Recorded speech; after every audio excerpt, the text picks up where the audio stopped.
Jadi tidak berdasarkan ketentuan undang-undang maupun peraturan, tapi asumsi. Oleh sebab itu hakim sangat tegas bahwa minta mereka bikin uji konsekuensi dalam persidangan berikutnya dengan dokumen-dokumen yang selama ini tidak disampaikan untuk dihadirkan.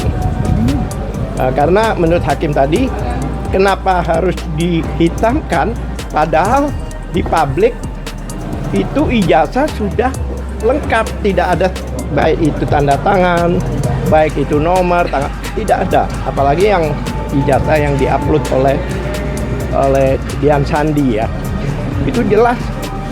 Artinya di publik itu malah lebih tahu dari KPU, apa disembunyikan wong itu sudah, apalagi dokumen. Salah satu daripada peneliti internasional sebenarnya ya, yang seharusnya tidak ada keraguan bagi Badan Pelayanan Publik untuk memberikan dokumen yang dibutuhkan. Pada hari ini memang peristiwa ini sangat sensitif, tapi apakah setiap badan publik harus ikut-ikutan menjadi sensitif juga? Kan tidak demikian. Nah, oleh karena itu, ini adalah pelajaran. Anda kami minta untuk menjadi pengawal bagi setiap momentum seperti ini, agar kiranya tidak ada kesempatan bagi Anda yang sebenarnya menjadi pejabat publik untuk tidak melaksanakan tugas Anda sebagai pejabat publik. Kita lihat sendiri tadi kan dalam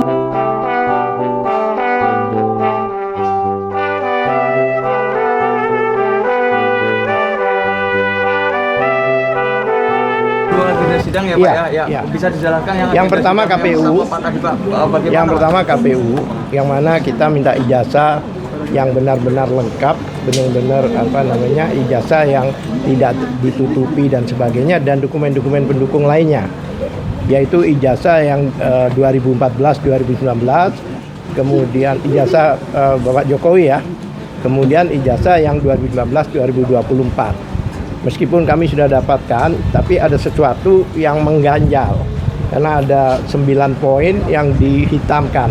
Dalam hal ini bukan hitam tapi dihapus lah. Dihapus, yang itu kami tanyakan. Karena menurut kami yang juga memahami Undang-Undang Nomor 14 2008, Undang-Undang Keterbukaan Informasi Publik, baik dan Undang-Undang Perlindungan Data Pribadi, yaitu 27 2002, kami tidak menemukan bahwa yang dihitam-hitamkan itu adalah yang dikecualikan. Makanya hakim tadi minta uji konsekuensi untuk menyatakan bahwa itu adalah yang dikecualikan, ya kan? Kemudian uji konsekuensi itu ada namanya batu ujinya, bukan hanya sekedarnya. Karena tadi dikatakan menurut kami ini adalah yang dikecualikan. Jadi tidak berdasarkan ketentuan undang-undang maupun peraturan, tapi asumsi.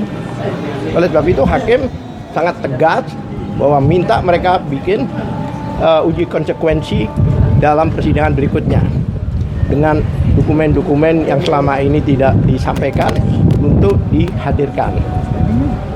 Karena menurut hakim tadi, kenapa harus dihitamkan padahal di publik itu ijazah sudah lengkap, tidak ada baik itu tanda tangan, baik itu nomor tangan, tidak ada. Apalagi yang ijazah yang diupload oleh Dian Sandi ya, itu jelas. Artinya di publik itu malah lebih tahu dari KPU, apa disembunyikan wong itu sudah, apalagi dokumen itu adalah dokumen publik yang sudah disampaikan pada publik. Bahkan konon kabarnya Dian Sandi itu pernah datang ke rumah Pak Jokowi dan minta maaf karena mengupload ijazah tersebut. Dan kalau nggak salah Pak Jokowi juga mengonfirmasi ya memang ya saya maafkan karena mengupload itu kan. Berarti kan pengakuan bahwa itu memang ijazah yang kita masalahkan selama ini. Ada lain? Tadi yang dari KPU kan lanjut. kan tadi kurang kredibel Pak. Bapak tadi kok nggak protes? Ya, yang datang kan cuma... ya kami tidak protes karena ranah hakim untuk bertanya. Jadi kami sesuai ketentuan dan sesuai kami serahkan pada hakim untuk menggali, mempertanyakan hal-hal yang menurut kita tidak masuk akal.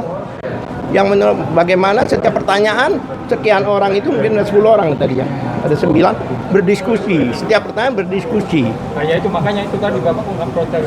Saya tidak protes karena karena sudah diwakili oleh hakim untuk menegur itu. Itu jelas kan, hakim kan mempertanyakan semua. Sebenarnya apa yang ditanyakan hakim itu apa yang menggelitik juga di hati kami, tapi karena sudah diwakili oleh hakim maka kami tidak mempertanyakan juga. Ya kan, semua kan ikut tadi kan untuk memahami, dan itu ada rekamannya jelas ya kan.